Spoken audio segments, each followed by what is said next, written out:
I thought it would save our marriage. But when the stranger's lips met mine and I saw the fury in my husband's eyes, I realized too late, this wasn't an experiment. This was punishment. Warning, this story will ruin you. Subscribe anyway. Chapter 1. The Invitation. Rain bled down the penthouse windows, distorting the Manhattan skyline into something surreal. I traced the condensation with a fingertip, watching the droplets chase each other like lovers in a hurry. Still having second thoughts. Ethan's voice curled around me before his arms did. His familiar bergamot and cedar scent should have been comforting, but tonight it set my nerves alight. I turned in his embrace, taking in the way firelight gilded his sharp cheekbones, the same ones I'd studied for 7 years of marriage. No, elite. His thumb brushed my lower lip, smearing the burgundy stain I'd applied with shaking hands. Liar.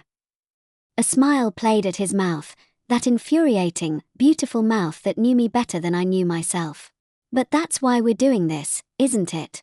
Because after all this time, you still need to be unsettled. The knock at the door froze us both. Ethan didn't move. His eyes, dark whiskey in the firelight, held mine hostage. Last chance to call it off. I inhaled sharply. The air tasted like anticipation and expensive scotch. Let him in. Chapter 2. The Intruder. Daniel Vega carried the storm inside with him. Rain glistened in his too long black hair, dripped from his leather jacket onto our Persian rug. When he shrugged it off, the white Henley beneath clung to defined muscles earned in a boxing ring, not some Wall Street gym. Mrs. Thorne. His voice was rougher than in my fantasies, smoke and gravel and midnight confessions.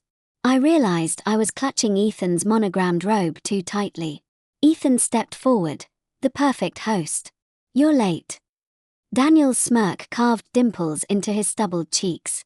Got held up at the clinic. His knuckles were taped, freshly, from the sharp scent of antiseptic. Though judging by that flush, you kept your wife entertained. The way his gaze dragged over me, like he could see the marks Ethan's teeth had left beneath the silk, made my knees weak. Ethan's hand found the small of my back. We were just getting started.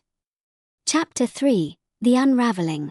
Daniel produced a velvet box from his pocket. Brought you something. The silver collar inside was shockingly delicate, a whisper of metal that felt heavier than it looked when he fastened it around my throat. His fingers lingered, calloused pads brushing my pulse point. Pretty. His breath smelled of spearmint and sin. Matches your wedding rings. Ethan's glass shattered against the marble fireplace. We both turned. My husband stood statue still, his usually impeccable hair disheveled, his dress shirt clinging to the sweat at his lower back.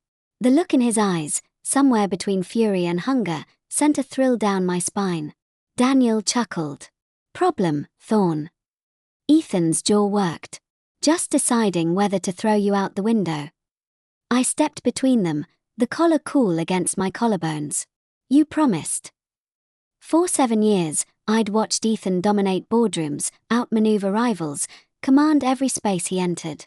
Now, seeing him wrestle with this, with me pushing back, was more intoxicating than the expensive bourbon we'd been drinking. Chapter 4, The Breaking Point. Daniel's hands were nothing like Ethan's. Where my husband touched me with calculated precision, Daniel was all instinct, biting where Ethan soothed, gripping where Ethan coaxed.